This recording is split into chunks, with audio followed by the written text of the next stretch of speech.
Willagee, and I sure am glad for y'all to see me again. Today I'm more glad for y'all to see me than I'd be to see myself. Today's a special day. We're not going to do a dadgum thing in the woods. No, you're going to sit here and listen to me blather for a little while, and it's going to be fun. And because that ain't going to be good enough, I'm going to have somebody go over here and help me blather. It's going to be a great time. You've seen me on my videos before where I blame MacGyver for teaching me everything about the outdoors. And it's true, MacGyver had some influence on me. It was a fun show. I've blamed Grizzly Adams, Dan Haggerty, the actor. I've blamed him a lot. But those are a far cry from the actual truth. As a little bitty boy, I fell in love with the outdoors, just like my dad. And my dad, believing in taking advantage of every educational opportunity, began to teach me about the outdoors at a very young age. Very young age. He taught me the cut and suck method for snake bite, back when it was still okay to teach the cut and suck method for snake bite. So, he also began to teach me about the survival situation.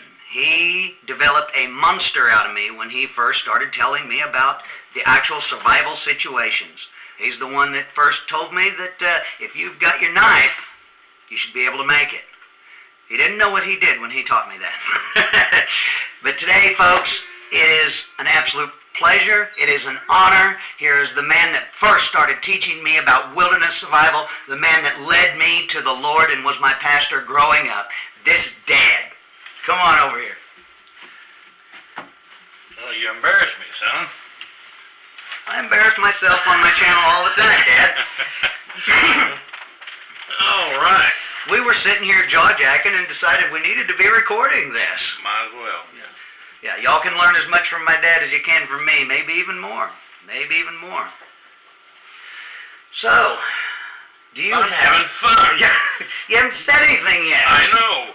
We went out and tested this new microphone and outdoors a while ago, walked way out in the woods and found out we can't go that far with the mic, but we've been having fun this morning. We have. We don't get together very often these days, and so we try to have fun when we do. Absolutely. And I was not going to be able to have this channel for very long without having my dad on it eventually, because this is all your fault. I know. I blame myself daily, and I repent every night. What can I say? No, I'm actually, son, I've watched what you've been putting on your YouTube channel, and yeah, your lack of experience of filming shows, but the knowledge has been great. Well, thank you. I wouldn't have done it that way, but hey, that's me. You're doing a fine job. Thank you. I'm just tickled. Now, folks, that right there means more to me than all y'all's approval combined. And yeah, it's true, having to go from learning just nuts and bolts, weird stuff in the woods, to having to learn about technology, that's hard on a guy from the hills of Arkansas. And so, yeah, like I said in our first video. That's why we had to get him out of Arkansas. Well, Dad, don't you have a survival story that is a true story that has been my favorite story? Since you was about that tall, yeah. That tall, yeah. Yeah, that was... See, I wasn't lying about that. No, he wasn't. I remember him when he was that. Anyway, we don't want to go there. Anyway, yeah, the story Clayton has always been your favorite. I've actually been in survival mode 3 times. 2 of those before I was ever married to your mother. And the 3rd time, you were in survival mode about 40 miles away while I was in survival mode at home. Yes. And, but your favorite has always been the story of Clayton.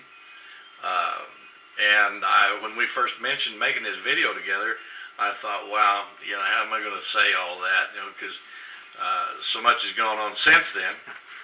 But I was just a boy. I was 14. And 4 of us, Clayton and his brother Bill, their last name is Warden, who, by the way, their dad was Jack, and he grew up with my mother, so your grandma. But anyway, them family two... Story. Yeah, family story, yeah. Jim Hilton.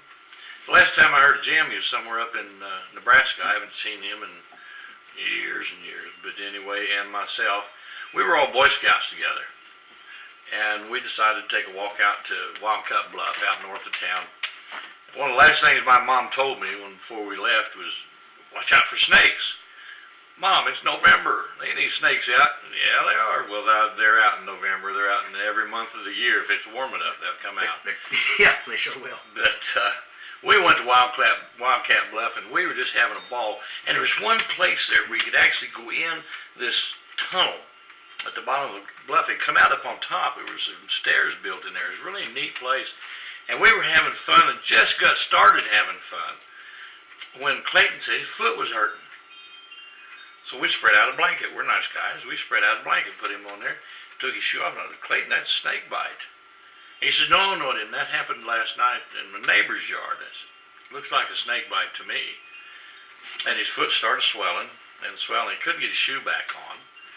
And here we are in the middle of nowhere, and he's not getting along. Of course, you didn't have cell phones. Cell phone was something you saw on TV, and Yeah. then it wasn't a cell phone, it was a radio. That was even before Star Trek, when they had the flip phone. Yeah. But anyway. Yes, folks, there was a world before Star Trek. It is official. And I'm not so sure. It may have been before computers. Not really, but before I ever saw one. But anyway, Clayton couldn't walk. And so we made a stretcher. And we made a stretcher. We made a stretcher. Out in the middle of nowhere. Out in the middle of nowhere. It's real easy to do. I wish I'd have brought the stuff. We could do it today. But next time I come, I'll bring it and we can film that. Y'all have something to look forward to. Between, you've got those two saplings that we cut down that you can lift on, and we started walking home.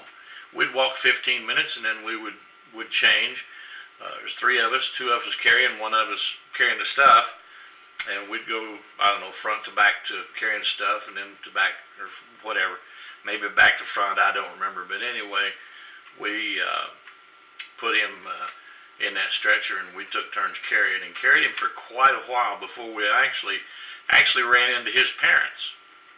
And I don't know where they were headed, don't recall that even, but we actually ran into his parents.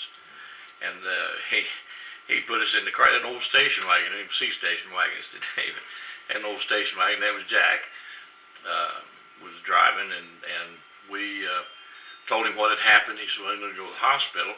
So we drove right down Ash Street, and we got to Hickory. So you guys get out here and walk home. That was about as close as we were going to get. You hadn't been walking enough already. Yeah, yeah. So, and actually that was only, 4 or 5 blocks from Jim's place, and my place is just another 4 or 5 blocks past that. But anyway, he got him to the hospital, and sure enough, that's a snake bite. He was bitten by a copperhead, and copperheads are notorious in that part of the country. The only place I know of they were worse is where we lived in Arkansas. They were pretty bad there. I got bit on the end of the boot one time by 2 of them.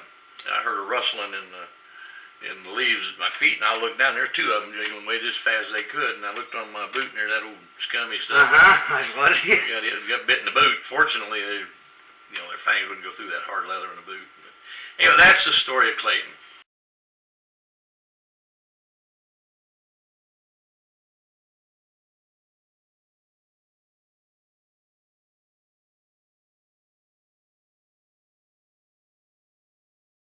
When I talk about heaven, there's one thing I love. I mean, about your size.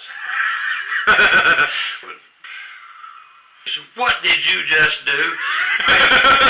My dad is older than me. A little bit. I was he born laughs at about his age, though. So I do not. I was born at a very young age, though. And I know you have a hard time counting that far. You only count to 1. Carry a big honking knife like that. Your ferro rods. We're editing this out. Dad stole my rod. No, I don't like it. No, he didn't. You lie to them folk now. He did don't not. You be doing that. They'll never trust you again. Hi there, folks. Hey, I just wanted to bring up that we have an all call for prayer again. It's not as dire as the last time, nevertheless one that's very important.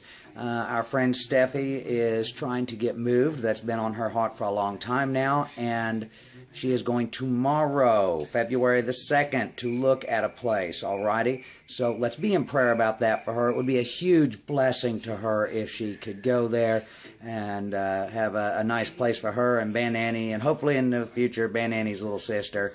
All right, I sure appreciate it. We'll talk to you later. God bless you.